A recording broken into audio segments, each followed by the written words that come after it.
What is up, Miami Dolphins fans? Hope you're having a fantastic Thursday and are ready for the weekend. This is Dolphins Today by Chad Sports. I am Nic Rohloff. Appreciative of everybody coming in and spending some time on their Thursday to hang out with us here as we are looking forward to NFL Week 11. The Dolphins are currently in Real Madrid, Spain, ahead of their game against the Washington Commanders early on Sunday. Is that not right? Are we in Madrid? We are in Madrid. We are not in Real Madrid. No, I think it's the same thing. That's it's the same thing. I mean, yes, theoretically they are playing at Real Madrid Stadium. That's in Real Madrid. However, they are practicing at Atletico Madrid's practice facility. We're in Real Madrid. We're in Madrid. You stopped my whole monologue just for that. We're in Madrid. We have to be correct. No, I am correct. No, you're not. I am. There is no such city as Real Madrid. It's Madrid, but it's the Real Madrid. Ridiculous. Well, who cares? Who cares? We have to strive for accuracy. Okay. If there's one graphic mistake, you will hear it from No me. doubt. And I admit that. And there might be. I'm not going to me. sit here and say it's 100%. You will hear it from me. What's up, Wasim? Shout out your city for me down in the comment section. Where are the real ones watching from? Got 100 people in the building. We got BR in Kissimmee, Florida. Mbappe plays for Real Madrid That now? is correct. What team has he not played for? I feel like he's everywhere. Only PSG and Madrid. I don't believe that. And France. I don't believe that. Tampa from Ryan. What's up? Hector in Pennsylvania. Stupfi in Germany. Stupfi, did you enjoy the German game in Munich this past weekend? I believe it was in Berlin. Was it? No, I thought it was in Munich. I think they did play a game in Munich this year, but I believe this one was Berlin. I'm never saying anything about anything outside the United States again. Give it up. You need to travel the world. No, I don't. I got everything I need. You don't want to go to Italy? It's the one place I want to go to. Your girlfriend, she's going to want to go to Europe at some point. Maybe. I don't know. You won't go with her? We'll see if we're dating at that time. I hope you are. We'll see. Daytona Beach, Florida for Nate Brown. Irvine, California for Wasim. Maine for Reagan. That's dope. South Wales, UK for John. Saucy says Homestead, Florida. I don't watch a lick of whatever that sport they call Is the last soccer game you watched the one with me? Correct. Is it actually? Yes. That's Don't hilarious. Watch the sport. Why would I watch that? It's the biggest sport in the world. If it doesn't count for the 1 minute I hear and actually sit down and watch a game, I only watch FIFA World Cup. For those of you that don't know, I put soccer on in the mornings before our Sunday pregame show, and the second Rolly walks in the studio, he turns it off. Yeah, because no one cares about that sport. Ridiculous. I'm not doing it. I'm not doing it. My girlfriend just texted me odds that she just happened to be tuning into the show and hear that. I hope not. First time she texted me sake. all day. So let's take a look. Did I just get in trouble, folks? No, it's not. Nice. Tell Morgan hello. Yeah. She's looking for a job here now. Oh, yeah? Yeah, she's officially started that look. And the text was, where is Louisville in comparison? Ooh, Louisville, right by my hometown of Flower Mound. Yeah, unfortunately, that is probably 30 minutes away. 30 minutes away. 30 minutes away. What's that place, Lake Louisville? Is that the same place? Yeah. But with traffic, it's probably 45? Well, the city of Louisville is 15 minutes south of Lake Louisville. Okay. So it's closer. So Lake Louisville's 45, Louisville's 30. Correct. All right, there you go. Guys is talking soccer. I don't like this. Talk football. What's your confidence level in the Dolphins winning on Sunday? I have news for you. What? It is football. No, it's not. No, it's not. That's the most ridiculous thing of all time. My confidence level in the Dolphins winning this Sunday, it's probably irrationally high. I think it's like an 8-7. I actually agree. My friends were talking betting in our group chat today. I might, if I were a betting man, I'd lay a whale on them. And my friend said he put in his parlay Dolphins -2.5 for the weekend. and some of my friends were calling them stupid. I was like, betting U.S. currency on the Dolphins. What are you thinking? And I'm like, are you guys morons? Do you realize how bad the Washington Commanders are? They have the second worst defense in the NFL. It would be the worst, bar none, if it wasn't for the Dallas Cowboys atrocity. They're playing Marcus Mariota at quarterback, and they have no Terry McLaurin. Miami playing good football over the past month. They're 2-2 in their last 4 games, 2-3 in their last 3 games. The defense has been a top half unit in the last month of the year. Miami should absolutely hammer the Washington Commanders. They should kill them. I mean, look, no Jaden Daniels. Terry McLaurin's not going to play. They're missing a bunch of other key guys that we showed you on our injury report earlier on the channel. This is a game that, frankly, the Dolphins have no business losing. And I know it's crazy to say that because they're a 3-win team, but they are the better team at the moment. Yeah, I mean, both teams are 3-win teams. I'm pretty sure Washington's 3-6 or 3-7. You said your confidence level is a what? I said 8-7. I'm going 9-4. I think that's fair. Like, I think there's no world where Miami loses. And we say that, they're probably going to get blown out. No, and here's the truth, Coop. With how well they've been playing lately, if they lose to the Commanders, it just couldn't be more evidence that Mike McDaniel can't be the head coach going forward because he coaches an inconsistent football team. But based off what I've seen over the last 3 weeks, which they destroyed the Falcons, they destroyed the Buffalo Bills, and people forget, they outplayed the Baltimore Ravens in that first half. They just shot themselves in the foot with a couple turnovers, a couple missed field goals, a penalty. If they didn't turn the ball over, remember, they fumbled in there inside their own 20. This is true.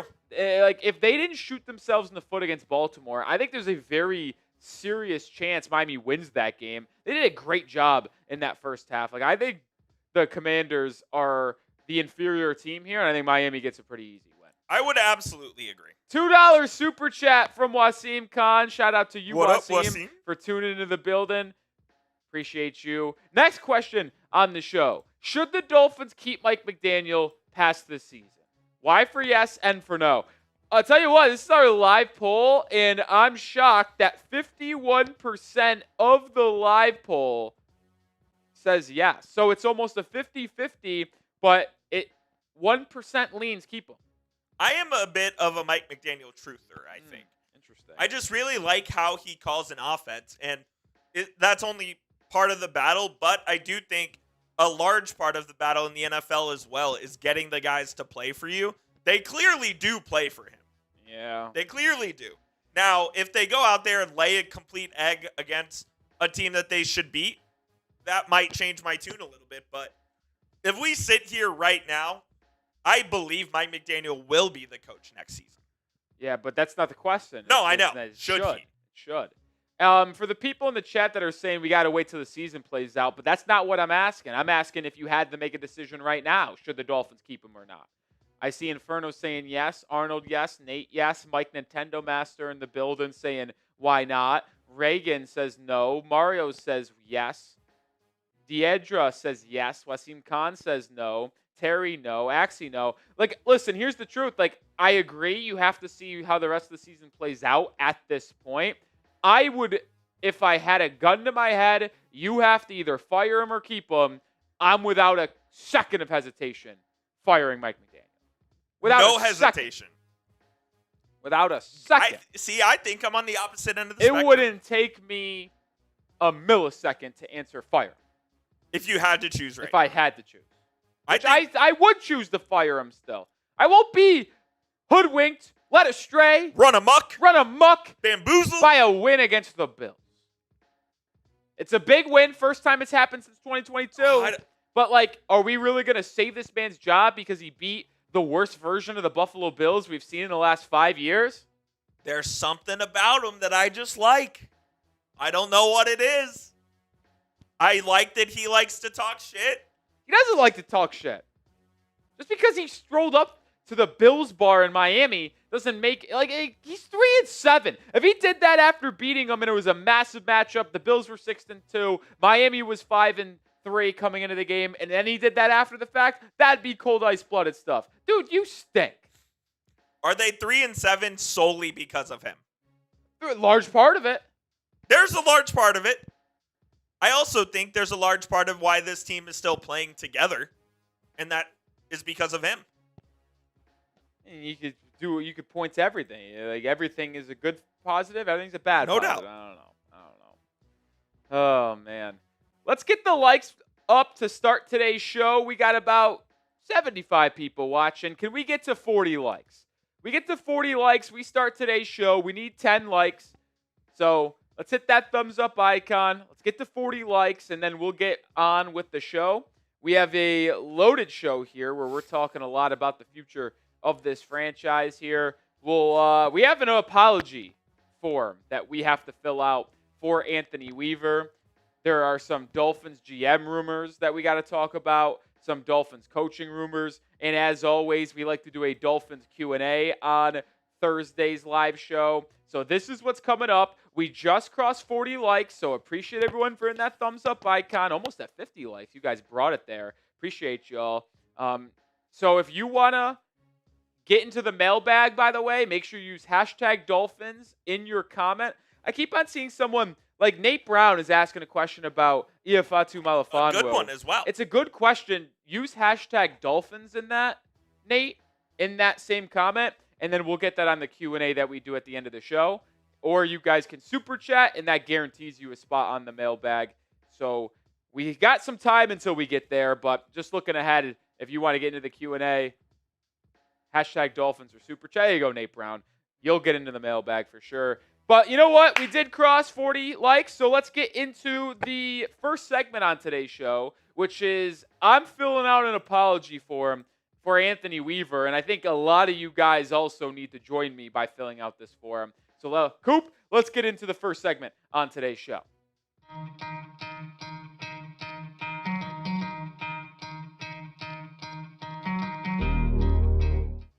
Folks, I'm pulling out the apology form for Anthony Weaver and this Dolphins defensive coaching staff, and I'm signing it. Because over the last month, the Miami Dolphins defense has done a complete 180. It has gone from arguably the worst defense in the NFL, it was either them and the Dallas Cowboys, to, no joke, a defense that is playing about, I'd say, top half defensive football in the entire NFL. And you have to give credit to defensive coordinator Anthony Weaver coaching these young guys up, starting to get the right play calls dialed up, as well as playing good situational football. I mean, let's look at the difference from the first 6 weeks of the year to the last 4 weeks of the year.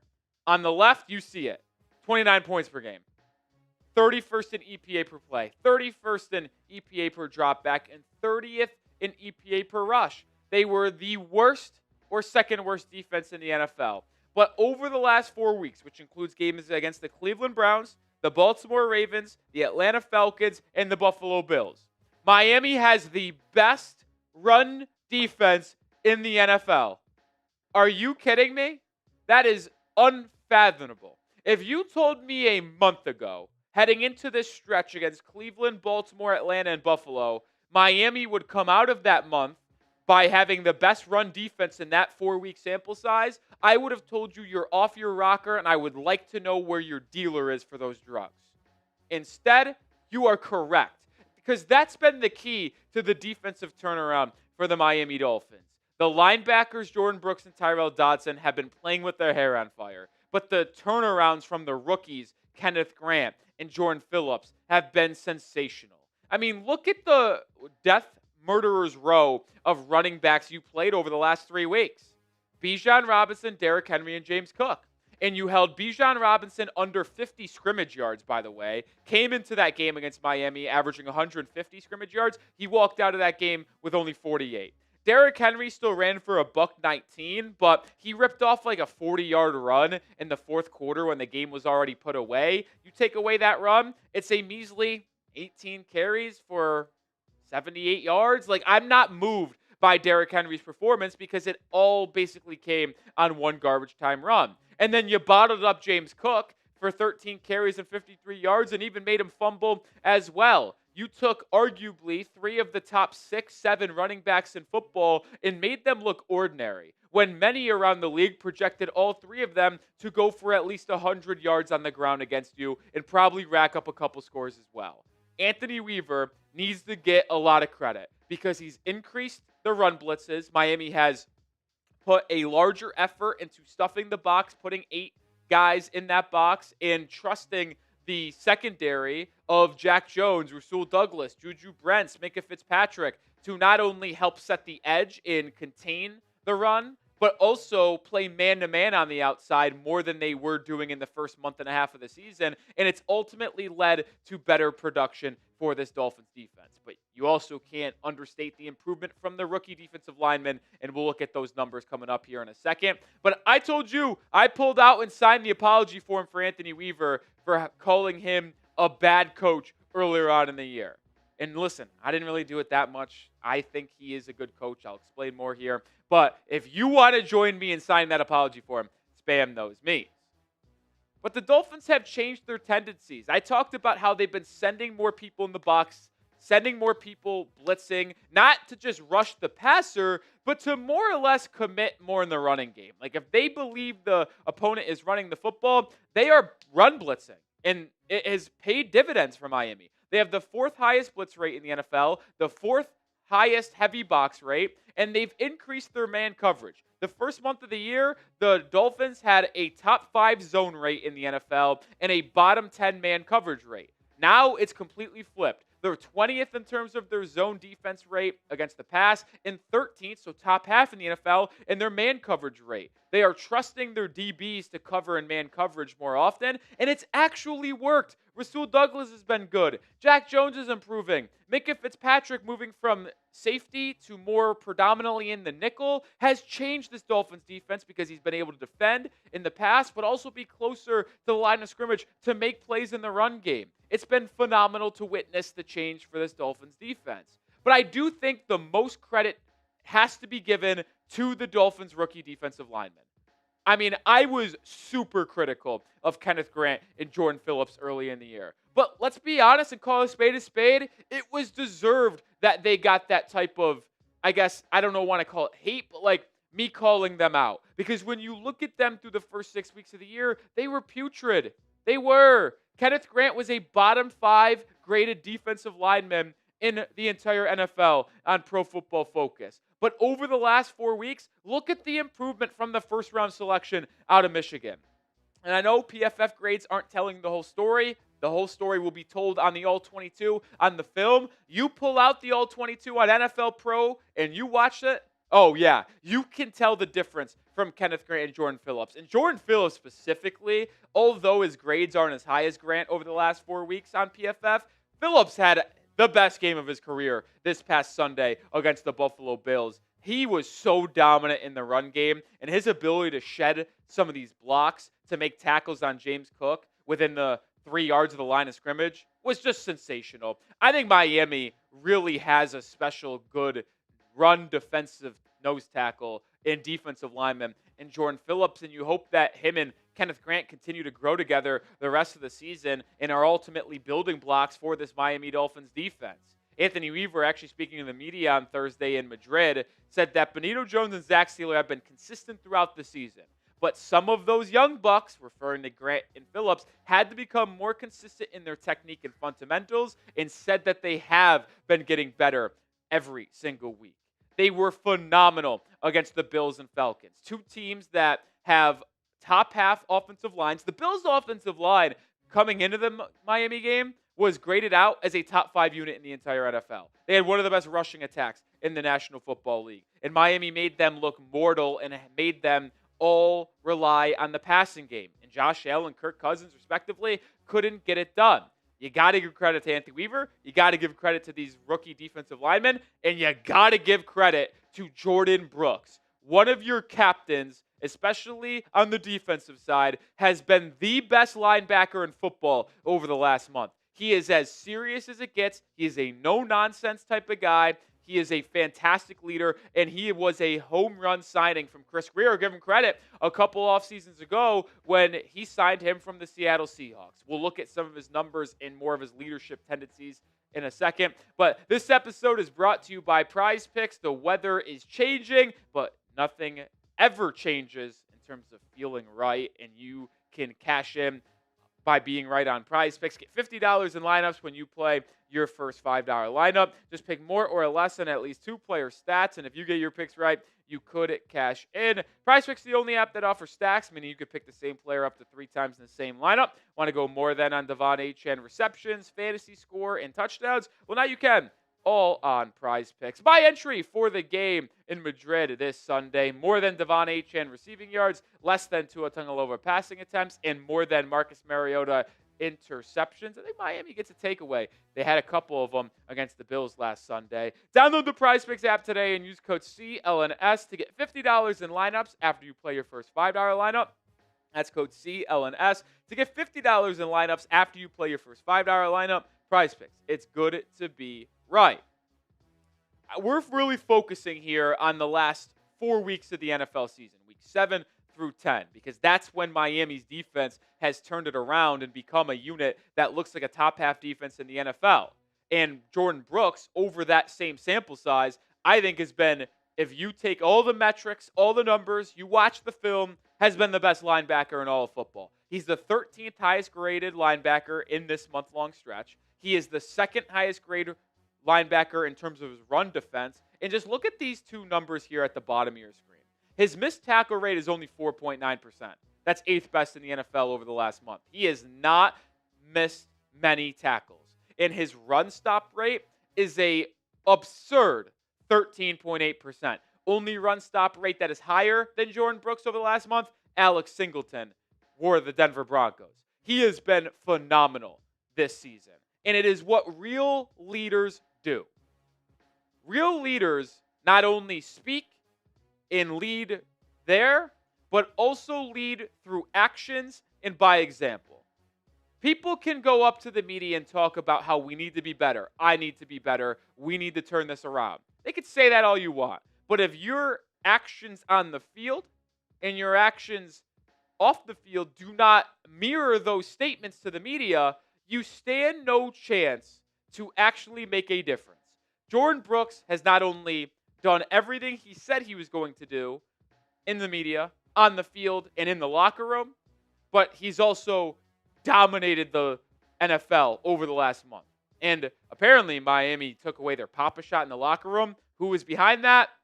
Jordan Brooks. Anthony Weaver on the defense, speaking how they have started to turn it around a little bit here. I don't think you ever cracked the code against Josh Allen. The one thing I can say about our guys, the team has had continued belief throughout the season, and there's been a steady climb. We've gotten better every single week. I think Anthony Weaver is a damn good football coach. I've said this for the past year. I thought he did an excellent job in his first year as Dolphins defensive coordinator a year ago.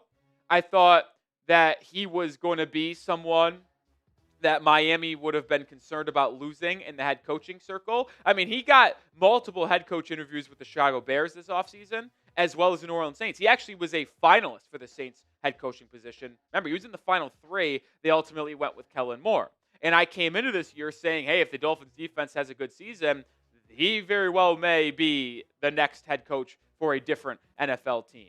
I still think that is the case. I think he is going to be someone teams interview in their head coaching search. Does he get hired this offseason? I am not sure. But the way he is able to continue to have his players play hard for him, have these players improve as the year progresses, it tells me how good of a leader he is and how good of a coach he is. And I'm glad I never called him a bad coach.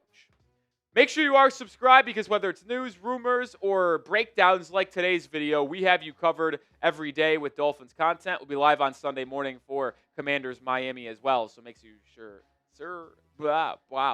Make sure you subscribe and join us. All right, listen. I don't take many victory laps. That's a lie. I definitely do. I am clearly an overreactionary guy. I wear my emotions on my sleeve. I am very happy I never went to the length to say that Anthony Weaver was a bad defensive coordinator. When the Dolphins defense was horrible in the first 6 weeks of the year, I said that I do not blame Anthony Weaver. I blame the personnel he is having to deal with that was set up by GM Chris Grier. I was frustrated by some of the defensive play calls because I do get very tired of the edge rushers dropping out in coverage when Weaver tries to disguise a pass rush. That does frustrate me at times because it's just like, dude, let your best pass rushers, Bradley Chubb, Jalen Phillips at the time, Chop Robinson, get after the quarterback. So, yeah, those frustrate me.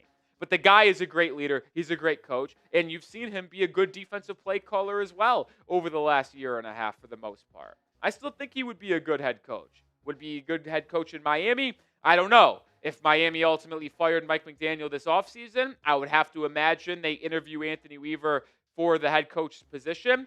Would they hire him? I don't know. Probably not. But he certainly is worthy of an interview. And it would be a bummer to see him leave this coaching staff and organization because I do think so highly of him. And I will go on the record to say he will be a head coach before his career in the NFL is over. Don't know if he'll be a good one, but he will absolutely be the face of a franchise at some point in his professional coaching career. That'll do it for today's show. You want more on the Dolphins? Go follow me over on Twitter at Nic_Rohloff. That is my handle. Appreciate all of y'all, and hopefully I see you over there. One segment down. Do you guys believe Anthony Weaver as a head coach candidate? Y for yes, N for no. It's been a hell of a turnaround for the last month or so, and hopefully it can continue. Look, the next 3 games are against the Commanders, Saints, and Jets. Should be able to put up some good defensive numbers in those games. Would agree. You should be able to slow down Marcus Mariota and the Commanders. You should be able to control the game against the Saints. Breece Hall's a good running back. And you should be able to control the Jets. You should be. I mean, you already controlled the Jets, so.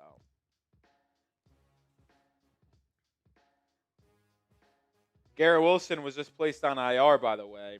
That means he is officially out for the game against Miami, which I think was expected because the report came out earlier this week with Garrett Wilson that he was going to miss 3 to 4 weeks. But the reason why it was intriguing is because the Dolphins play the Jets in 4 weeks.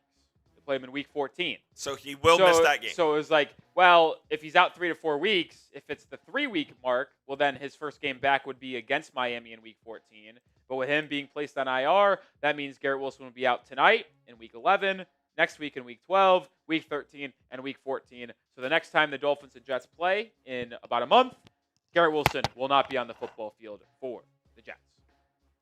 A lot of people, most of the people saying yes. Actually saying Frank Smith is going to become a head coach? Absolutely not. I don't think Frank Coach is a head coach. Or Frank Smith is a head coach. I think I said Frank Coach. Yeah, I don't think Frank Smith is the head coach. And he certainly won't be one after the season, like you said. Like, there's just no world where Frank Smith is a head coach in this upcoming cycle.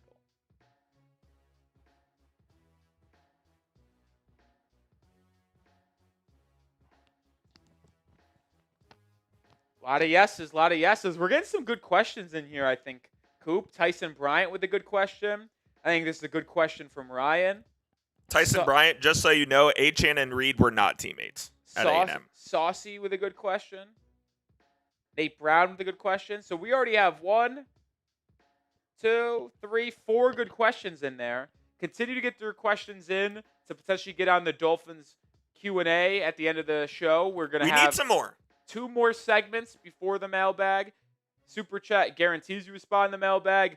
Hashtag Dolphins is at the discretion of Coop. I'll make a deal for the Dolphins fans. We have a raffle this Sunday. It is for if I'm not mistaken, we decided on a Dolphins Today or a Dolphins Salute to Service shirt. Really? Yeah. 5 extra raffle tickets heading into Sunday for whoever is the MVP on today's show. Love it. Right now it is Wasim Khan with $2 Super Chat. So $5 Super Chat. He's not even a Dolphins fan. Yeah, it could get you 5 extra raffle tickets on Sunday for that raffle. $5 is usually a raffle ticket. So technically right now 5 would get you 5. Neil's with a good question. So now we're up to 5 good questions. I like that one. I think Niels. we have 5 really good questions We do. so far. We need more. We need about 9 or 10, but we have a really good start with those 5. We have a good foundation of questions. Nice word. You think so? Yeah. That's a pretty standard word. Yeah. Standard word. All right, Coop. When you're ready, let's get into the second segment here. We're moving quickly here on Dolphins Today.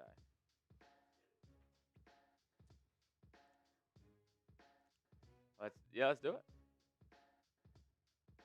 Has Stephen Ross, the Dolphins owner, already made up his mind on who the next general manager of the Miami Dolphins is going to be? I'm Nic Rohloff. This is Dolphins Today by Chat Sports. There's a lot of different reasons why I'm making this video, but let's start at the beginning. When just earlier this week, the Miami Dolphins made some changes inside their front office, parting ways with co-directors of player personnel, Adam Ingroff and Anthony Hunt. This obviously just comes a week and a half after Miami parted ways with general manager Chris Grier, who has been with the organization since 2000 and was the GM since 2016. But the reason why these parting of ways, if you will, is so fascinating is because they have been with Miami for 20 plus years, and after Chris Grier was canned, Ingroff and Hunt were the two longest tenured employees in this Dolphins front office. Ingroff was here starting in 1999, and Hunt was here in 1994. So obviously, Ross or whoever's making decisions, which could also be Brandon Shore and some of these other higher up people in the organization that isn't part of the front office, but more or less part of ownership, clearly felt like they needed to clear out all of the thinking and schematic ideas, if you will, that was associated with Chris Grier over the last 20 plus years. And Benjamin Albright, an NFL insider who's more locked in with the Broncos than anything, but does have sources across the league, quote tweeted that tweet of the note from Pelissero, saying that the two specific firings in the heat of scouting season tells me the Dolphins have made a decision on general manager. I'll come out here and say right now, I find it very far-fetched that Miami has already decided who their next GM is going to be. How would they have already determined that? There's no way they would feel confident with hiring Champ Kelly to move from interim GM to full-time GM based off the what? Month he's been interim GM at this point? Not even, 2 weeks. He only got hired by the Miami Dolphins back in the spring. How could you feel that confident about someone in your building? And I also find it super far-fetched and hard to believe that Miami would have already made a decision on who they want to hire a GM with someone outside the building because you haven't interviewed him now. I just feel like Albright is a little off here, which has been the case at times as well. We got more to discuss, but join the channel. We're 68 subscribers away from 77.5 thousand. Trying to get to 78K. Let's get to 77.5K today. Join the channel for daily content. I mean, let's be honest here. If the Dolphins did actually already decide on who the next GM is going to be, like Benjamin Albright suggested, that means it would be interim GM Champ Kelly. Because how are you going to decide on who you're going to bring in before you interview people in January? So it would have to be a promotion from within, and I don't know who else it would be outside of Champ Kelly, because it's like, well, if you're going to promote someone else, like a director of player personnel, well, why wouldn't you have just made them interim GM to begin with? So it would be Champ, and I think that's a bad idea. And this is no shade on Champ Kelly. I just don't think he should be the full-time GM for the Miami Dolphins. I don't like what he really did at the trade deadline. I know trading Jalen Phillips was a popular move, and I thought it was a good decision, but I would have tried to move on from Minkah Fitzpatrick or a Rasul Douglas because, yeah, the Dolphins got to win the week after, but I just don't envision Miami being able to get anything back for them that is good value in the offseason, and or some of them are pending free agents. So I don't think keeping Champ Kelly is the best decision. But there are 6 GM candidates that I want to talk about on today's show. We've had 2 separate shows outlining some GM candidates. And here in mid-November, I wanted to do a little bit of an update on how I rank potential options for Miami this offseason. The number 1 GM target / candidate that I have is Ed Dodds, who currently is the assistant GM for the Indianapolis Colts. I have been very fond of Dodds. He has been someone in the GM candidate space for the last, decade, it feels like. He started his career with the Raiders as an intern in 2003. He worked his way up throughout multiple organizations, was with the Seattle Seahawks for nearly a decade, and then became the assistant GM for the Colts starting in 2018. And I just like the way Dodds, I think, would operate. I mean, the Indianapolis Colts prioritize the trenches, and you have to imagine Ed Dodds carries that same viewpoint and belief in the way he would construct his roster as a GM himself. You invest in your offensive line. You invest in your defensive line. The Colts have consistently had a top half O-line and D-line since he's been there in Indy with him and Ballard, the current GM. And I think he would bring that mentality to Miami, and it's certainly a mentality that Miami needs, as they have had one of the worst offensive lines, defensive line combinations, if you will, for the last 5 years plus. Number 2 on my list is the current assistant GM for the Los Angeles Chargers, that being Chad Alexander. I really like the rising figure that Chad Alexander ultimately is. He spent 5 years as the Jets' director of player personnel, was a longtime scout with the Baltimore Ravens, and if you just search up Chad Alexander and read up about him, the belief across the league and really just media space on his ability and to rise to the top and be one of these top candidates, it really has come out of nowhere. Like, Chargers people believe he is going to be a GM this cycle. They are already preparing for him to leave, and they're preparing to find a new assistant GM. Alexander has been a large part in that kind of Renaissance Chargers roster that they put together over the last 5 years since they drafted Herbert in 2020. I think Alexander would be a really good option for the Miami Dolphins. We got more candidates to discuss here, but pick someone. Who do you want to be the next GM of the Miami Dolphins? Get down in the comment section and let me know your thoughts. Coming in at number 3 on my list is Alec Halaby, the current assistant GM for the Philadelphia Eagles. This is a guy that wasn't initially on my list, but after reading up more about him, reading an Athletic article that we talked about last week, he came in at my list at number 3. And I wanted to share this little quote from Jordan Rodriguez of The Athletic on Halaby, saying the longtime right hand of general manager Howie Roseman, a Harvard graduate, Halaby worked his way up from an entry-level role in football operations with the Eagles in 2007 to leading multiple areas within the organization, including talent identification, player evaluation, roster and resources management, and overall organizational strategy. Halaby was a finalist for the Jets GM vacancy last offseason. This is a person who is valued across the league, a rising young front office member, only 39. And I mentioned, and that article mentioned, he's been with the Eagles since 2007, started as a video intern, was promoted to assistant GM in 2022. And not only was he someone who interviewed for the Jets GM position in 2025, he also interviewed with the Carolina Panthers and Washington Commanders for their GM position in 2024 before Washington and Carolina ultimately went with different candidates. Halaby is a very intriguing guy because coming from the pipeline that is Howie Roseman, you'd have to project positive things because Roseman is the far and away thought of best executive in the entire NFL.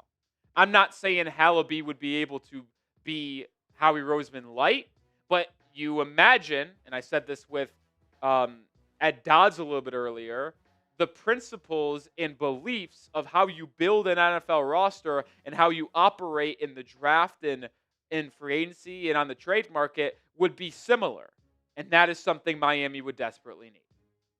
Number 4 on my list is Josh Williams, the current director of scouting for the San Francisco 49ers, another candidate that we've talked about quite a bit here. He started with the 49ers in 2011 as an assistant in the scouting department, and this is his first year as director of the scouting and football operations. In the quote-unquote job explanation of what he does is that he directs pro and college scouting efforts and assists in contract negotiations as well, which is obviously a large part of this job as well. It's not just drafting, it's not just making trades, it's also negotiating potential contract extensions, signings in free agency. And Williams is a rising candidate who was actually a finalist for the Jags GM spot just a year ago before they ultimately went with the young Gladstone. Now, it's interesting with Williams in that Jags interview process is that the Jacksonville Jaguars made it so public. I've never seen them do it. They announced that they were going to interview Josh Williams. They announced they were interviewing Josh Williams. And then they announced on the same day when the interview was completed. Very weird publication of Josh Williams' interview in Jacksonville, but certainly a guy that other organizations thought of as a potential option. A couple more guys to get to here, but the month of November is coming to a close sooner rather than later, but don't miss out on getting your 2025 Dolphins Salute to Service gear. Shout out to the troops. Chatsports.com/Dolphins Salute is the link that's in the description and comments of today's video. You can get hats, you can get hoodies, you can get shirts. It's a perfect gift for yourself. It's also a perfect gift for the holiday season approaching in December. Crazy. We're only about, 6 weeks away from Christmas? Crazy to me. Number 5 on my list is assistant GM for the Tampa Bay Buccaneers, Mike Greenberg. No, it's not Greeny you see on ESPN. Same name, different person. But I really like Greenberg. Jordan Rodriguez of The Athletic on Mike Greenberg said that he's been here in Tampa since 2010. Assisted Bucs GM Jason Light on all things during the multiple team-building pivots, including a Super Bowl roster built around Tom Brady and a continual postseason contender built around Baker Mayfield. Greenberg interviewed for the Jets GM job in January. And I think that part that Rodriguez mentioned about the different, eras of Buccaneers football since he's been there. Think about it. They had the number 1 overall pick and drafted Jameis Winston. Winston obviously didn't pan out what most people thought he was going to do in the NFL, and it really never resulted in any wins for the Tampa Bay Buccaneers, and it was a disappointment. But then you bring in Tom Brady, and you get a Super Bowl immediately because you built a really good set of weapons, Chris Godwin, Mike Evans. You were able to have an elite defensive line and pass rush with Shaq Barrett at times and some of these other studs that helped dominate the Chiefs in the Super Bowl. But then you get Brady to retire after making a couple more playoffs. You bring in Baker Mayfield, and you've been the top of the NFC South consistently over the last 3 years. That all speaks to the organizational competency that they are consistently making the right decisions. Drafting best player available, whether it's Ebeke Buka, Kalijah Cansey, Vita Vea. They've had a really good track record in Tampa Bay of building a sound football team from top to bottom that is well balanced, and then you get the quarterback play to elevate it in the postseason status. Last candidate that I wanted to talk about today is John McKay. He comes in at number 6 on my list. He is the current assistant GM for the Los Angeles Rams. This is a really young candidate, only joining the Rams in 2016 as a scouting assistant, but he has quickly risen up the ranks inside that organization, and this is actually his first year as assistant GM for the Rams. He did serve as the director of pro personnel from 2021 to 2024, so he does have experience in terms of managing other people inside an organization and overseeing a massive role inside a football team. Now, I do think it might be a little early for John McKay. I think you could tell in that photo he's a little bit green, a little young. But so is Alec Calaby. So who really cares about youth? If the guy is good at their job and a rising candidate, might as well get him now while you're searching for a GM rather than miss out on him because you thought he was too young now. You wait, you hire someone else. They stink. You're hiring someone 4 years from now. Oh, but McKay already got hired and is a star because he got hired the year or 2 years after you passed on him by a different organization. So the young and the youth isn't really something that turns me away per se, but I do think there might be better options out there at the current moment, and that's why he comes in at number 6 on my list. Like I said on this top of the show, we will not probably see the Dolphins officially announce a GM until late January, and I don't think Benjamin Albright is accurate with his notion that they have already decided on where they're going with GM. But we will have you updated on all things Miami Dolphins between news, GM search, head coach rumors on the channel, so subscribe today.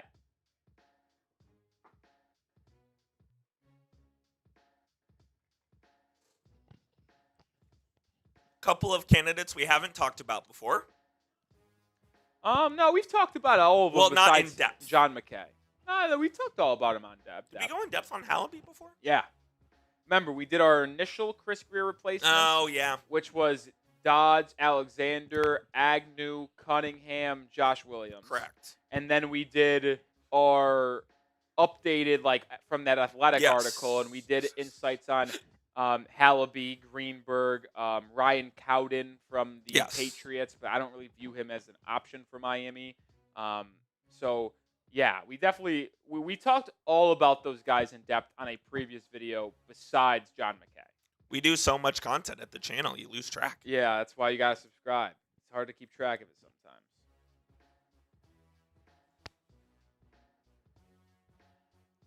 It's hard to keep track of it sometimes, man. It really is. Lamar Jackson, full participant today. Yeah, you always knew he was gonna play.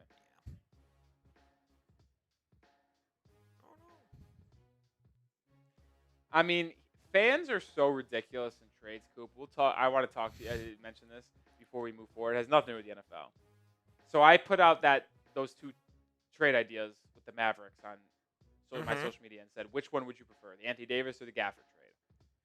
A Heat fan goes, the Gafford deal, but negotiate keeping Pallel Larson out of the deal. Maybe to give them Kashad Johnson, LOL.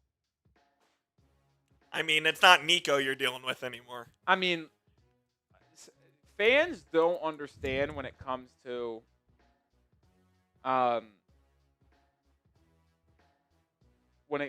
trades. It has to be mutually beneficial for both sides. Correct. Most of the time. Most of the time.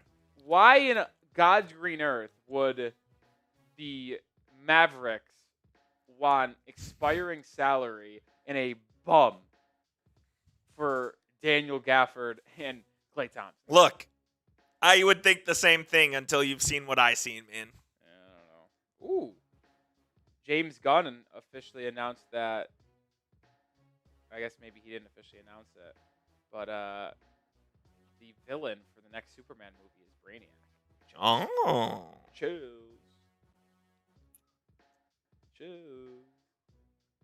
Chilsies. All right.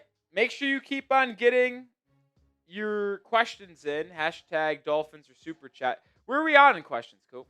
Let me take a look. Let's see.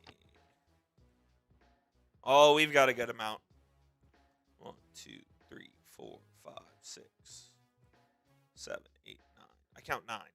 9? Yep. Are they all good questions? Looks like it. Oh, nice. Looks like it. Well, if that's the case. Got a super chat. We did? When did we get No, that? I said you got a super chat to guarantee your spot on the sack. Gotcha.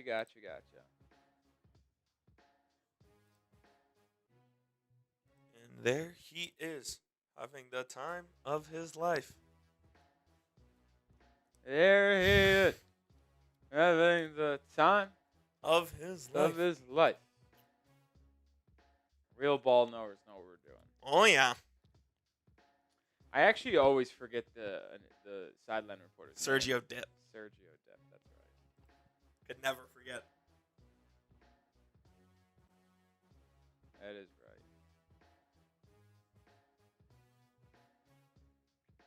All right, Cooperstein. Let's move on to the latest coaching rumors with the Miami Dolphins. Let's get into it. WFAM, that's a good question. You just have to attach the hashtag to the Dolphins. It can't have a space in between it. So close but no cigar. Yeah, I'm turning the fan on for the final 2 segs.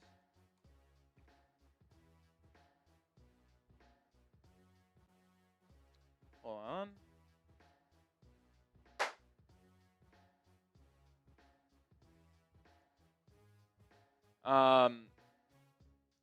Morgan said she applied for a job in Dallas and one in Louisville.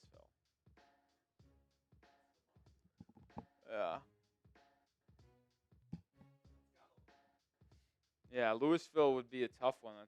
That's a drive. I mean, imagine it during rush hour, though. It's probably 45 minutes. Probably. Yeah, I suppose. It's a lot of money you'd have to pay in tolls. What, $2 every day? $2 there, $2 back, $4 a day?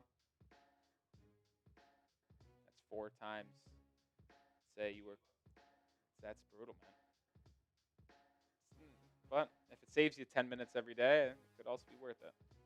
Yeah. Time is money. There you go, WFAM. Good question. We'll get that in the mailbag for sure.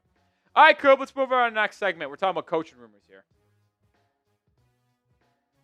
Folks, we got some rumors in the coaching circle, and it all has to deal with these two fellas right here. Matt LaFleur, the current Green Bay Packers head coach, and Vance Joseph, the current Denver Broncos defensive coordinator. And if they could be the potential replacements for Mike McDaniel if Miami fires McDaniel this upcoming offseason. Well, let's start with LaFleur because you're going to see this and you're going to be like, what are you talking about, Nick? Are you dumb or are you stupid? And I'm going to counter with, I don't think he is going to be fired, and I'll explain why. But a reporter for the Packers, after the loss to the Eagles on Monday Night Football, tweeted that he might be coaching for his job the rest of the season. And I wanted to read this little part of his article for you guys. The number 7 seed in premature playoff exits might be good enough elsewhere, but not here.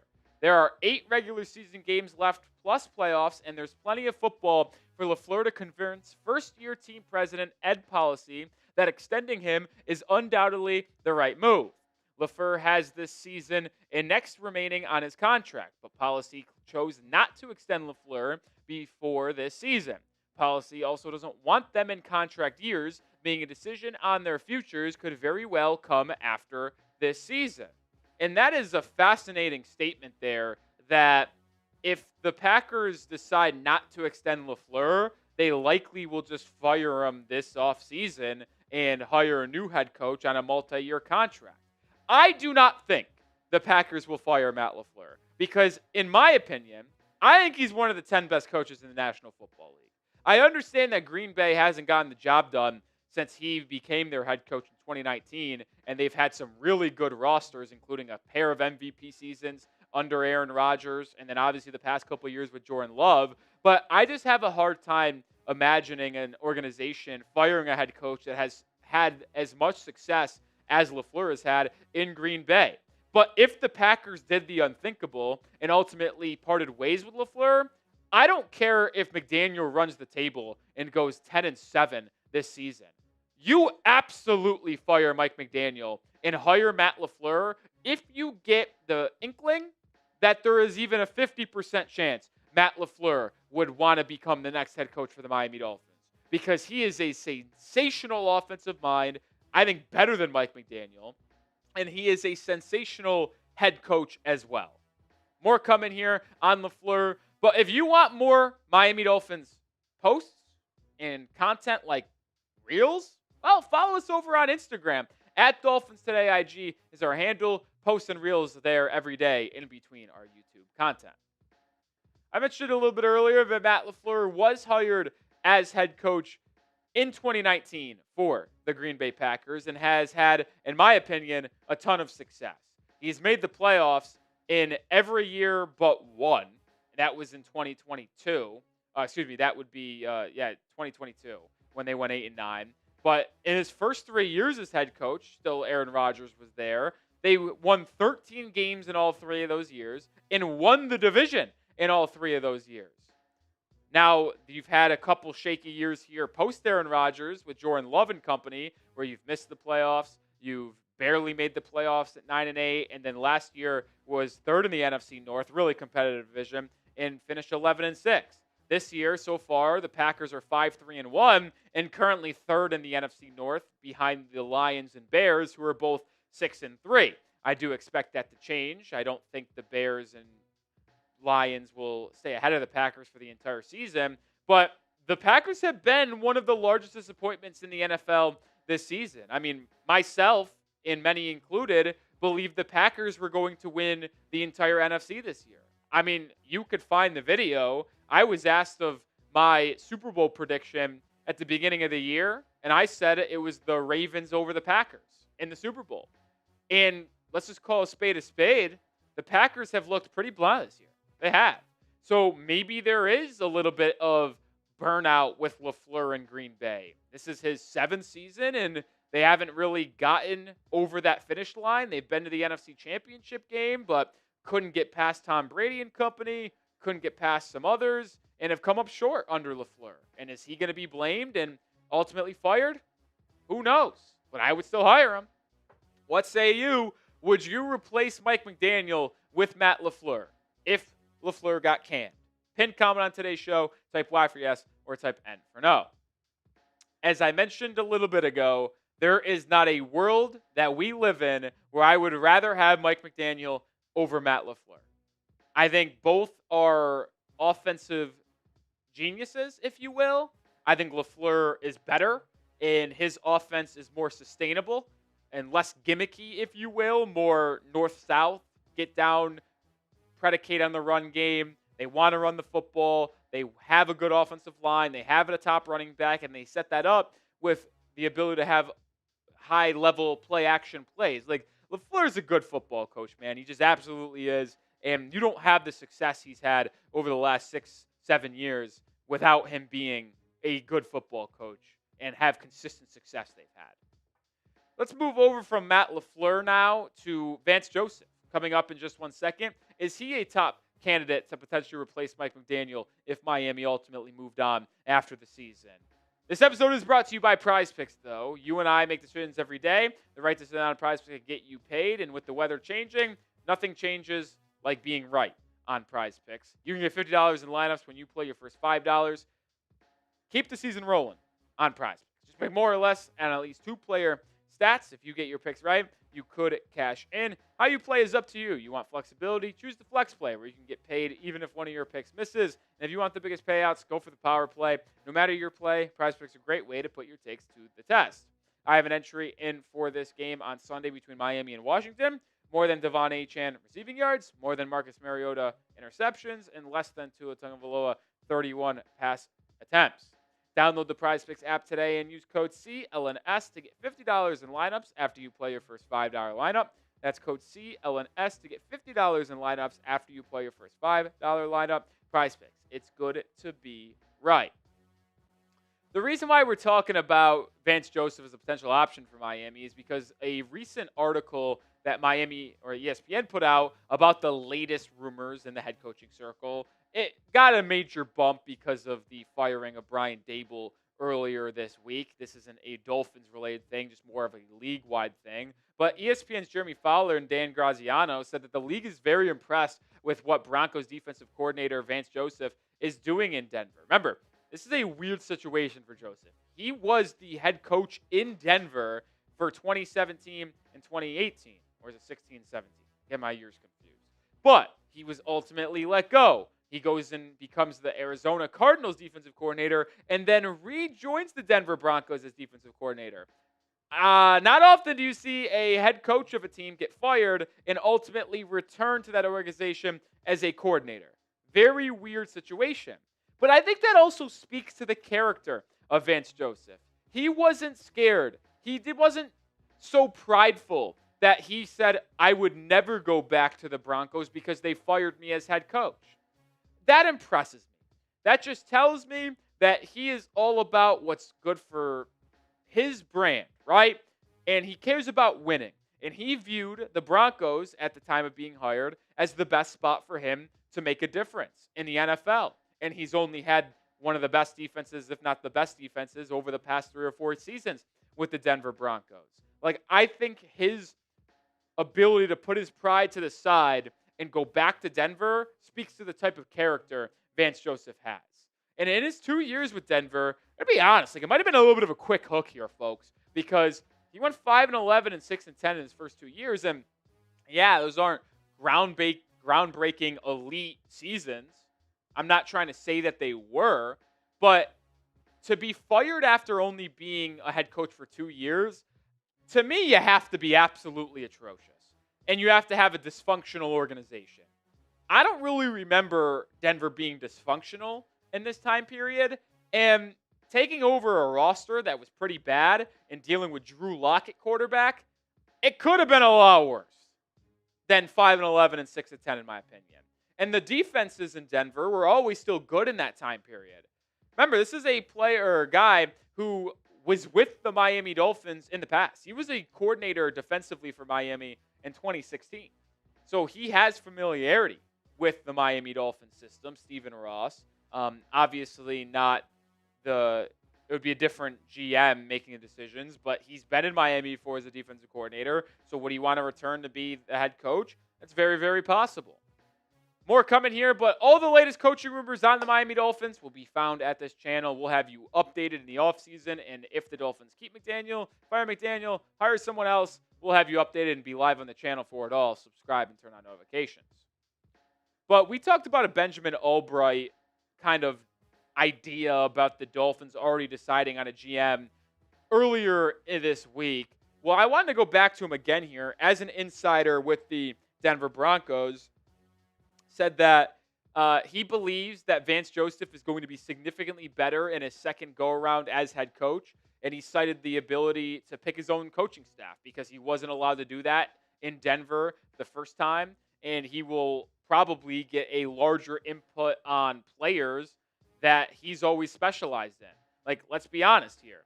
Vance Joseph knows how to get the best out of talent defensively. And if you get Vance Joseph into the building with whoever this new GM is, potentially, you can have those two collaborate on who to bring in on the defensive side of the ball. And now the GM would more or less focus probably on the offensive side with other offensive coaches. But Vance Joseph working with the new GM for the defensive players, I think would have a very quick turnaround in Miami with their ability to be a defensively led team. Because Vance Joseph has always been an elite defensive coordinator and always coached a good defensive unit. And he is on my short list. Like, if you had to ask me who I would want to replace Mike McDaniel if Miami fires him in January, he is certainly on my list of 5 guys. And I've said this in the past, and I'll say it again. My 5 that are very short, and I don't want this construed, by the way, that I want a defensive coordinator only. Because 4 out of my 5 guys on my short list are defensive coordinators. I just think when you look at the best head coach candidates this cycle that aren't fired, so like obviously it would change if like a LaFleur or a Tomlin or a John Harbaugh got moved on from, but the guys that are currently available, these are my 5. I think Mike McCarthy is the only offensive-minded guy I would want. I think he would be good to stabilize this organization and instill a culture as a longtime successful head coach. But Robert Saleh, Vance Joseph, 2 former head coaches that are current defensive coordinators on 2 really good defensive teams. And then Jesse Minter, Chris Schuler, if you want to go a younger first-time head coach route, defensive coordinator for the Rams and the Chargers, respectively. Now, I'm not going to sit up here and act like Vance Joseph is my number 1 target of people that are currently available because that's not true. My number 1 guy, and I've been saying this for a while, is Rob Saleh from the 49ers because he, I think, got the raw end of the deal in New York with the Jets. I think a lot of those issues had to deal with Aaron Rodgers being the quarterback, Zach Wilson being the quarterback for his entire tenure there, and the GMing of Ryan Douglas or Joe Douglas. Forget whatever that guy's name is. He was atrocious. Either way, like I think Saleh got blamed for all of the shortcomings there in New York. I think he would be great as a head coach his second time around. And Saleh has a lot of good offensive-minded friends in this league as well that he would be able to hire an elite offensive coordinator, in my opinion, and Saleh handle the defense. I think Saleh would be my top option, but Vance Joseph is certainly there alongside Mike McCarthy. Pick someone that you want to replace Mike McDaniel. And maybe you want to keep Mike. That's a very fair. But let's see. If the Dolphins fired Mike McDaniel, who would you want as the replacement? Drop a name. Now, I did want to drop these 5 guys on the show because these are not people for me.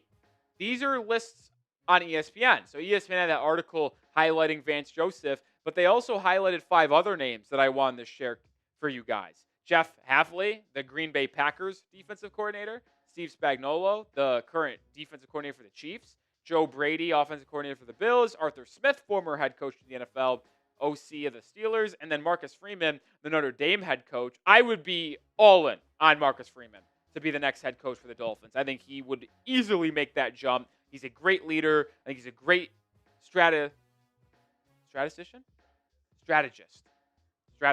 Making up words, folks. Jeff Hafley is interesting. He's got a lot of buzz, but I like Marcus Freeman. All right, final word on today's show. We're talking a lot about the head coach and coaching rumors today, rightfully so, with that little article that came out. But I still believe it is in the Dolphins' best interest to hire a new GM and let him decide on what you want to do at head coach. But I do still lean firing Mike McDaniel. I know some people are in on keeping McDaniel for another year because of Tua's contract and how they believe Chris Grier is one to blame, not Mike McDaniel.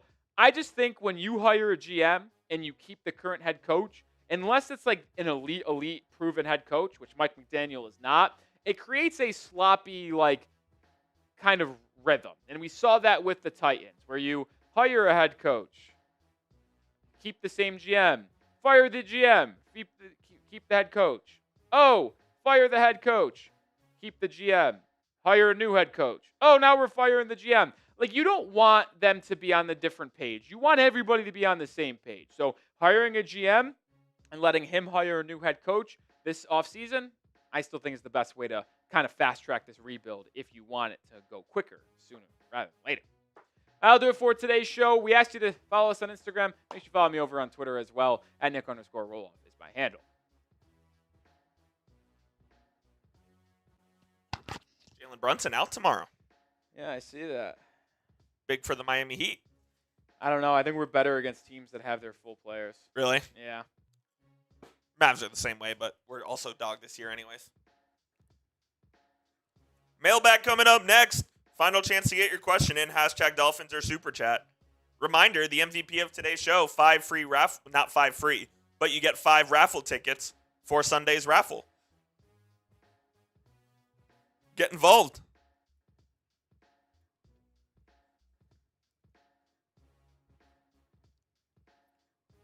Tyson Bryant says, Rolly, you spitting. Am I actually spitting, or am I just saying things that you like to hear? I believe it's the latter.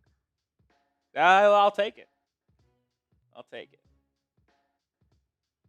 Trying to make up words on the fly as well. Yeah, that's what I like. I love it.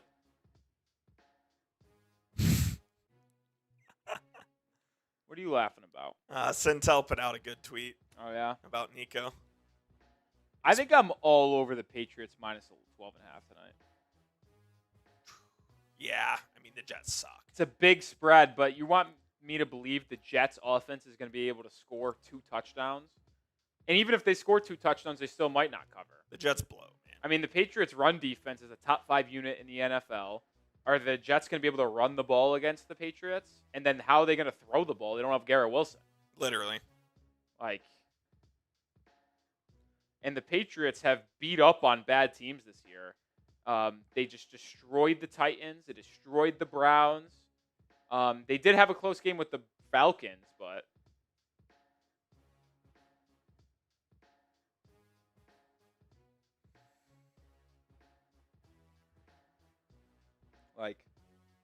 I don't see it, man. I also hammered the Crimson Tide minus 2.5 tonight. Really? At home against Purdue. LeBaron Philon. Dog. I just think in these early games, even though I believe Purdue is probably the better team long term, I just think that when you are playing at home early in the non-con, it is just such an advantage. It is a huge advantage, no doubt. Such an advantage. Yeah, you look at the Patriots against bad teams since they've got this win streak. They beat the Panthers by 30. They beat the Saints on the road by 6, but they were only favored by 4 in that game, so they covered it. Beat the Titans by 28, Broncos by 29, Browns by 29. I think they hammer them, man. 27-7 final tonight, Cope. 27-7? Yeah, 27-7 final. Travion goes off. Travion gets 1 tutty, 93 yards. Drake May throws for a pair. His 2 touchdown passes are to Mac Hollins and Hunter Henry. Hunter Henry is the one who scores the first touchdown of the game. 2 field goals from whoever their kicker is. 3.5 yards on first rush. Yeah, I like it. First carry is a 5-yard pitch to the left side. Love it. I actually already bet Hunter Henry first touchdown. You're ready. $8 to win 78. Thursday night football, college basketball, some other viewing things for tonight for you. Excited, man. Excited. All right. Let's get into the mailbag here and round out today's live show. We got enough questions? Oh, yeah. Oh, yeah. Don't you know? Don't you know? Robbie Cano, don't you know? What a stud Robbie Cano was, man. He was a star, man. I mean, people want to talk about the prettiest swings in baseball. Cano's name's always going to be mentioned. Got to get Ken Griffey Jr. in there, obviously. Pretty swings, man. The Rangers had their choice between Robbie Cano and Joaquin Arias in the A-Rod deal for Soriano, and they chose Joaquin Arias. Tough decision. Yep. Tough decision. Yeah. Real bad. I know. I don't envy being like if there is one sport where I think it's the hardest to be a GM or run the operation, it's the MLB. Yeah, absolutely. I mean, there are just so many gambles. Like you literally don't know. You could take someone number 1 overall and they might be horrendous. And what? You have 250 players in your organization at least. And you know all of them. Yeah. It's crazy to me. And it's like that. Like they probably had both of those players graded out on the same scale. Absolutely. And it was just a 50-50 shot for them. Yep. And they just went the wrong way, and the other one's a Hall of Famer. Unbelievable. Like great swing, man. It really is. I would say him and Barry have the prettiest swings. Yeah. Cameron, I'll answer this question first. There is a negative 100% chance the Dolphins win the division. Negative 100. Negative Correct. 100. Miami, you realize what would have to do. He goes, even if they, as unlikely as it sounds, they drop their next couple of games. Like, if the Miami won out, they'd be 10-7. You would need the Patriots to lose out, essentially. They're 8-2. So they would need to end the year 2-5 at best. And the Bills would have to end the year 4-4 at best. Hey, it ain't going to happen. And the Dolphins ain't going to win out either. So, all right, Coop, let's get into the mailbag. All right, let's do it. You see Clase got arrested at JFK. Yeah. That's good stuff. Yes, I did.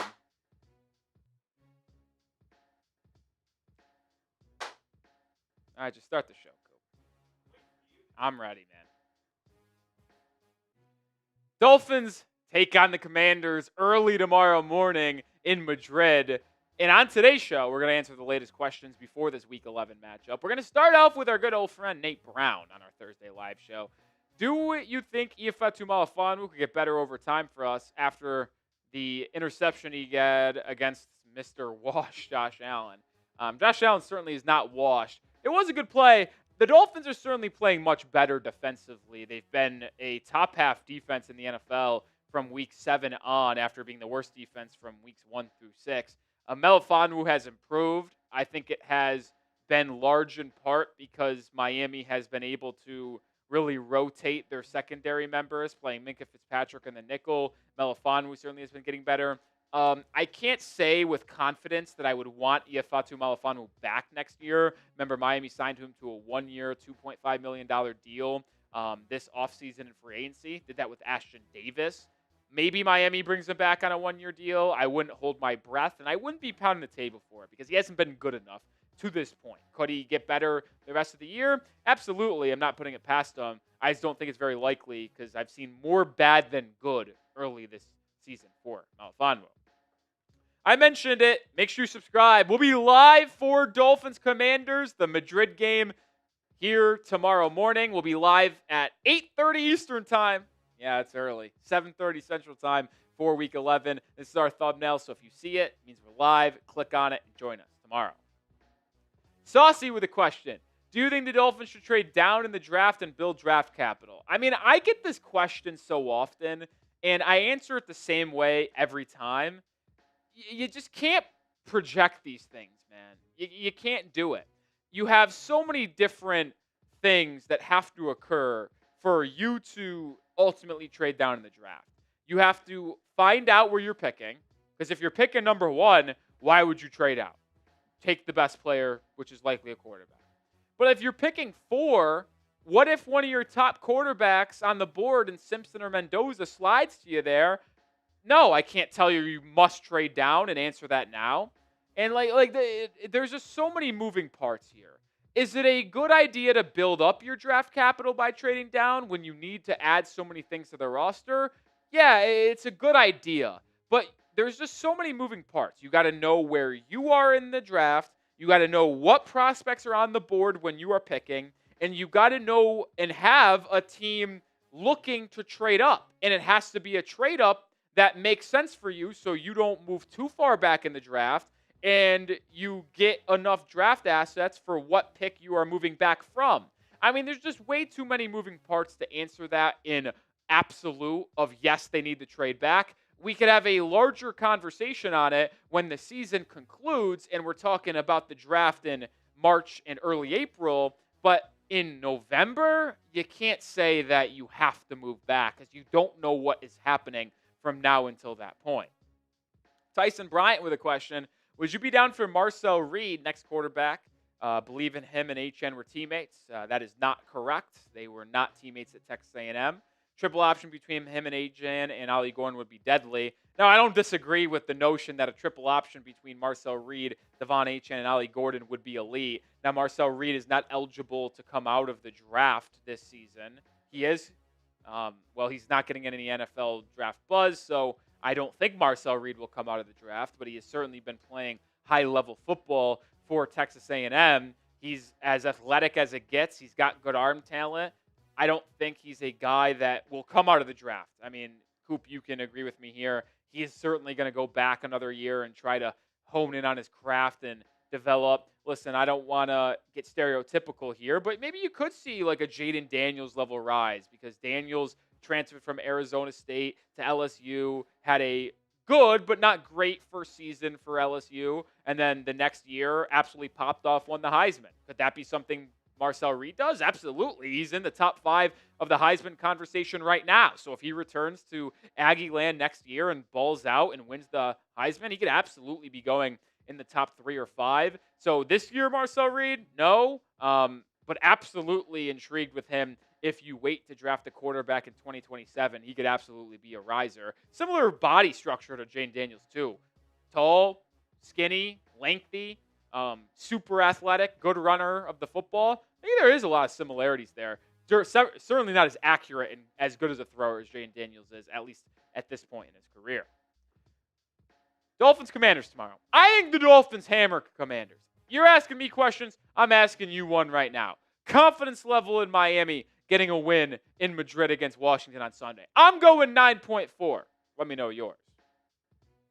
Ryan with a question. If Miami was to move on from Tyreek Hill, not if, they will, by the way, would you like to draft Nick Harbor, the South Carolina wide receiver, to complement Jalen Waddle? He's tall, athletic, and has sprinter speed, or maybe even trade for A.J. Brown. Well, let's start with the Nick Harbor discussion here. He's about 6'5", 220, and he runs a 4.3 40. So he's absolutely freakish when it comes to his athleticism to physical profile. But the issue is he's not very good. I mean, it's just really funny. Like, he has really never had a good season to this point in his career. Obviously, the physical tools are there, and you might take a flyer on him in the 5th or 6th round, but he's certainly not a guy you're going to draft in the first 3 rounds of the draft and project as a impact player for you long term. But in day 3, I would take the flyer on Nick Harbor. And when it comes to trading for A.J. Brown, although he would be a very complimentary player to Jalen Waddle due to his size and physicality and ability to make plays down the football field like Waddle can, that's a no for me. Because if the Eagles trade him this offseason, which I do think is very likely, by the way, they are going to probably try to get a second-round pick in return. I don't think with that contract, which is very expensive, over $30 million per season, and his age, they're going to get a first-round pick in his career, especially with the off-the-field diva type of traits that he has. I don't think that they're going to get a first. But if you're Miami, I don't think you trade a second-round pick to get him anyway, because are you willing to pay $30 million per season for A.J. Brown? No, if you cut Tyreek Hill, you're saving $36 million, and you're going to utilize that money to address other needs in the secondary, on the offensive line, and the defensive line.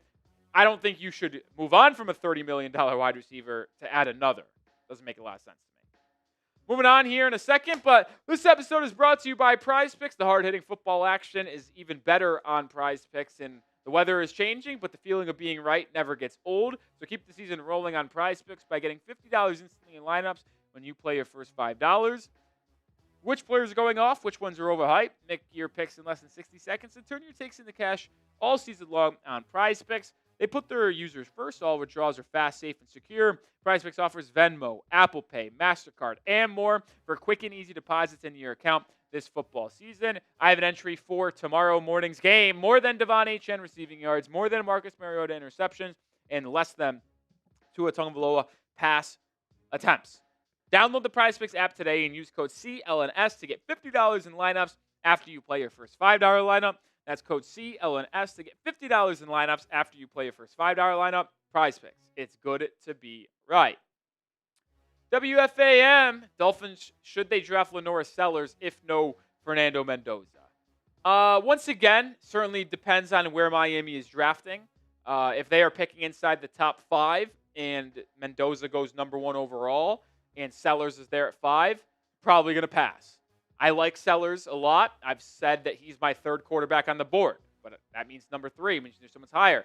I would rather have Ty Simpson from Alabama over Lenora Sellers. Simpson's accuracy, arm strength, and movement inside the pocket is as good as it comes. And I'll say this right now. I think Ty Simpson is more NFL ready than Fernando Mendoza is. I just have Mendoza's ceiling a little bit higher due to his mobility, his arm talent, and his physical stature, being 6'5", 220. But Simpson has been phenomenal for the Crimson Tide this year, and I love what he's been doing in that offense. There's no guarantee any of those 3 come out. I do think Mendoza goes to the draft, but no guarantee Simpson or Sellers do. I think Sellers actually is going to go back to school. I've really grown into this belief more and more over the past couple of weeks that he goes back to school, transfers to a better university than South Carolina. I should say better program, not university. And ultimately tries the ball out in his final year in college and utilize those physical attributes and better production and better tape into a better draft pick. Because right now, I don't think Lenora Sellers would go outside of the... I think he would go in the first round. I don't know if he would go inside the top 5, though. I think he would go between 5 and 15. Should Miami take him at 10 if it's where they're picking? Maybe. But I would certainly rather have Mendoza or Simpson. But I'm not scared away from Sellers by any means.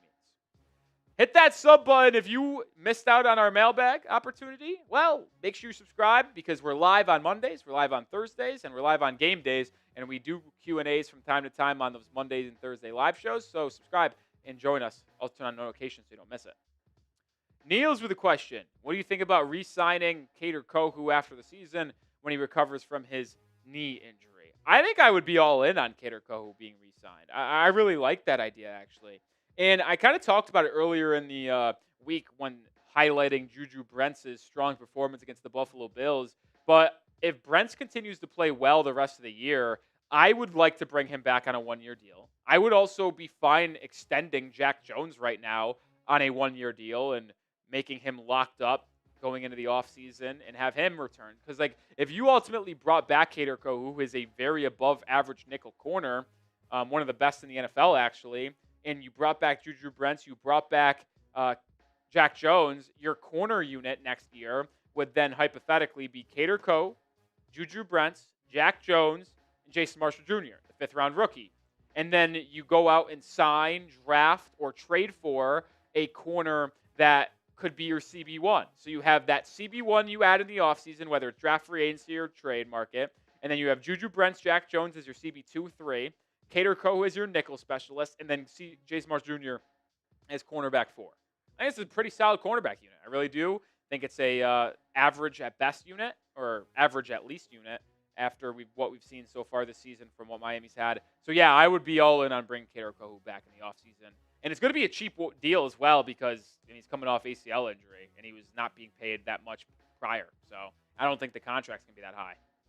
Cameron, since this year's draft was so trench heavy, do you think we will look to draft for the upcoming season? How do you think we will draft this upcoming draft, I should say? Oh, because we drafted so trench heavy. Gotcha. Took me a second to follow there. Well, here's the truth of the matter. I think we go right back to the trenches.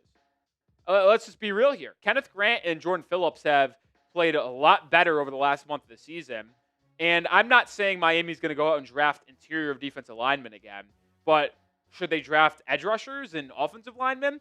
Absolutely. I mean, Jonas Savianaya has been a bust so far. He's been absolutely putrid, and there's a chance that he's not starting for this football team in 2026. And with Austin Jackson continually being injured, only 1 year left on his deal, I am very much open to moving off of Austin Jackson this offseason, whether it's a trade him away or cut him in early March, in February. And then if you do that, you should be looking to draft an offensive lineman in the first round to be that starting right tackle, whether it's Spencer Fanu, Kane Proctor, Francis Mayagawa. But also, when you look at the edge room, Bradley Chubb is not long for this organization, and Chop Robinson is the only other young guy you have. So you need to add a lot of young talent in that edge room. So I do think if you had to ask me what positions the Dolphins target the most in the draft this next April, I think outside of quarterback, it's going to be offensive tackle, edge, and corner. Those are the top three, in my opinion. The three biggest positions of need heading into the offseason for Miami is going to be offensive tackle, edge, corner, and quarterback. Those are the four. All right, I'll do it for today's show. As we said, make sure you subscribe, turn on those notifications, and join us for our Week 11 stream. Dolphins Commanders, Sunday morning, bright and early, coming out here from Madrid. Me and Coop will be here, so subscribe and join us. All right, Q&A down.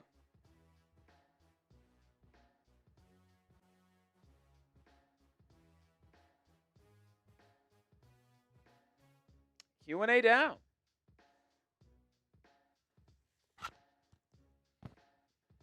Good show today.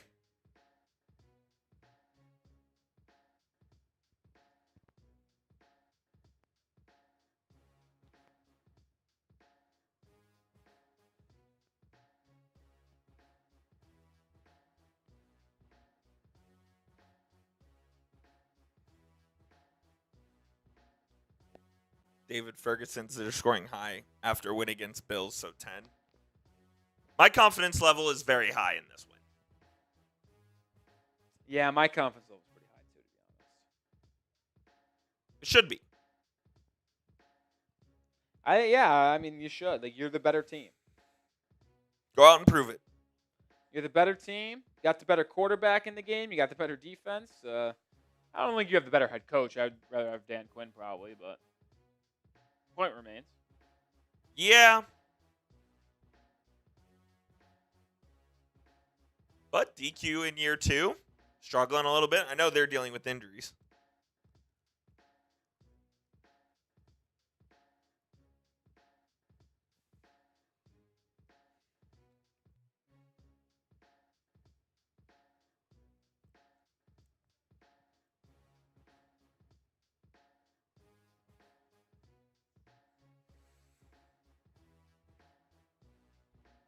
Well, if no super chats come in, we're going to sign off here on Thursday's live stream.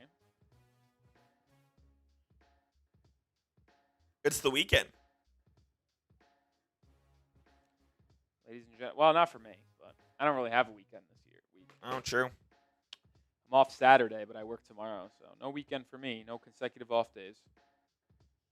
Ladies and gentlemen, the weekend. For some. Some of us grind. I'm a groom grinder. Are you a groom grinder? Not this weekend. Not this week. Just fucking around. All right. That will do it for today's live show. We'll be back live on the channel Sunday morning. Dolphins Commanders. 8:30 Eastern. 7:30 Central. Early. Early for us. Let's get some coffee. Early for us. All right. That'll do it. Peace out. Later, fellas. For Coop, Rolly, doses.